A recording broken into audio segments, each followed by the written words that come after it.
Good afternoon, students. Yesterday I have completed one topic on decision making. Today I will talk on next part of decision making. So today's topic are various decision making techniques and conditions of decision making. So first I will consider various techniques of decision making. There are several techniques used in decision making process. Some of them are marginal techniques or marginal analysis, financial analysis, break-even analysis, etc. The first one, which is to be discussed here, is marginal analysis. Marginal analysis is used in decision making to figure out how much extra output will result if one more variable, that is raw material, machine and worker, or maybe it other, is added. Marginal analysis is particularly useful for evaluating alternatives in the decision-making process. The next one is financial analysis. These decision-making tools is used to estimate the profitability of an investment, to calculate the payback period, and many other reasons. A payback period is the period taken for the cash benefits to account for the original cost of an investment. Investment alternatives can be evaluated by discounting the cash inflows and cash outflows. Discounting is the process of determining the present value of a future amount, assuming that the decision maker has an opportunity to earn a certain return on his money. Investment alternative can be evaluated by discounting method of cash flow. The cash flow are very important material or important entity in financial management. Cash flow means the flow of cash. Either it may be inflow and it may be outflow. Discounting method is a type of investment method where people can invest their money, and to which investment method people should use, or to which investment scheme people should invest their money, to be decided by these decision making techniques. The third one is ratio analysis. It is an accounting tool for interpreting accounting information, ratio, and many other things. So ratio analysis or ratio defines the relationship between two variables. The basic function ratios compare cost and revenue for a particular period. The purpose of conducting a ratio analysis is to interpret financial statement, to determine the strength and weakness of a firm, as well as its historical performance and current financial conditions.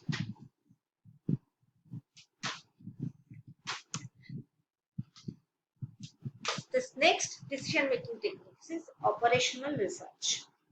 One of the most significant set of tools available for decision making is operational research. An operational research, or OR, shortly abbreviated as OR, involves the practical application of the quantitative method in the process of decision making. Several OR techniques have been developed over the year. Next, we talk about group decision.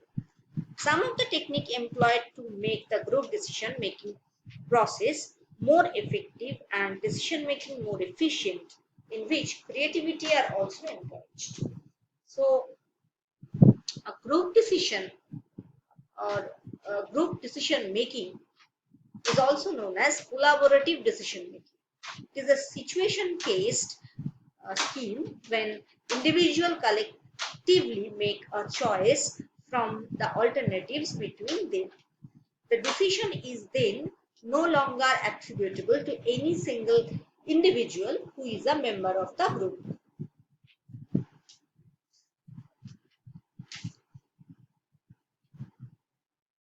The other group decision making or the group decision techniques are also divided into several categories. Some of them are brainstorming, Delphi method, etc. So, what is brainstorming? Brainstorming is a type of group decision technique where a group of people, usually between 5 to 10, sitting around the table generating ideas in the form of free association. The primary focus is on generation of ideas rather than on evaluation of ideas. It is a large number of ideas can be generated, then it is likely that there will be a unique and creative idea among them. All these ideas are written on the blackboard with a piece of chalk so that everybody can see their idea and try to improve upon them. Using brainstorming technique, the large and complex problem can also be divided into sub-part and solve it separately on a specific way. The next group decision making technique is Delphi method. The technique is the modification of brainstorming technique where member of the group independently solve a problem without interacting with each other. The members of this group are physically separated from each other. Generally, the types of problem handled by these techniques are not specific in nature or related to a particular situation at a given time. For example, the technique could be used to understand the problems that could be created in the event of a war.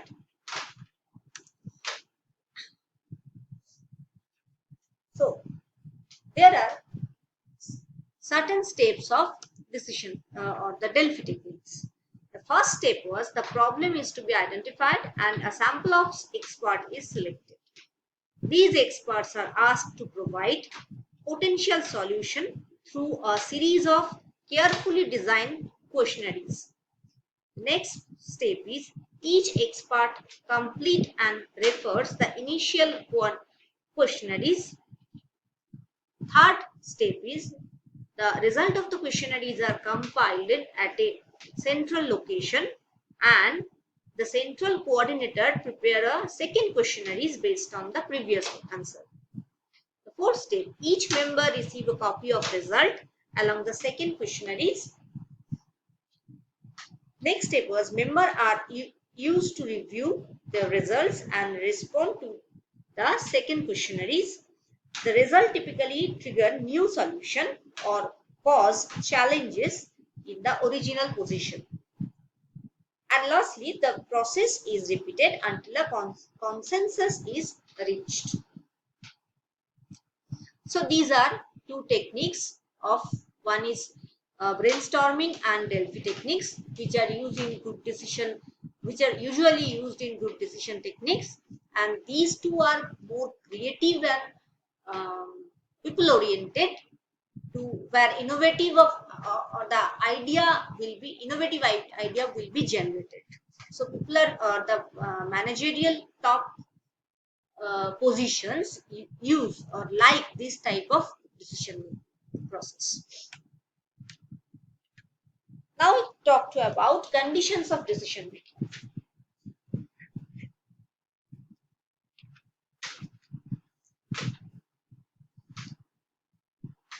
The first condition is certainty.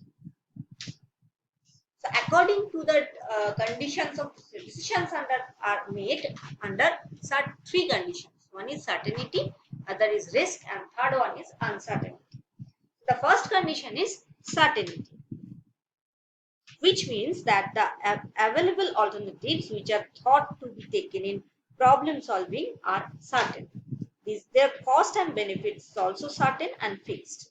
In other words, we can say that manager know all about the alternatives thoughts by him which will lead to definite outcomes and there is no element of doubt. The second condition is risk. Under the risk condition of all available choices, and their potential cost and benefits are known, but the outcomes are sometimes in doubt. So, while the alternatives are known and the outcomes are unknown, the estimation or the probability of the occurrence of that outcomes have to come in our mind. For example, when we throw a dice, we know that there is a 1 in 6 chance of each number coming up. The probability of certain event can be calculated by the organization using statistical technique in this method or in this decision or in this condition of decision making. The last condition or the final condition is the uncertainty, under which the available alternatives, the likelihood of their occurrence, and the outcomes are all unknown. Decisions made under certainty are the most decision made under uncertainty are the most difficult to take because of the lack of knowledge, which leads to the outcomes are very ambiguous, intangible, and highly unusual. As because of there is no concrete knowledge about the information or the outcomes. Unfortunately, in the today's business environment, more and more decisions are taken under uncertainty.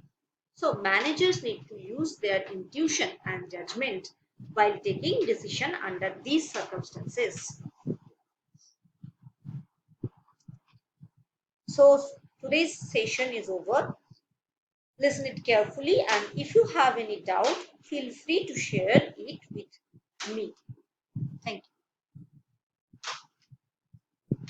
you. In your last session or in your next session, we will talk about the drawbacks of decision making techniques. There is certain disadvantage of decision making techniques and rest of the part. Thank you.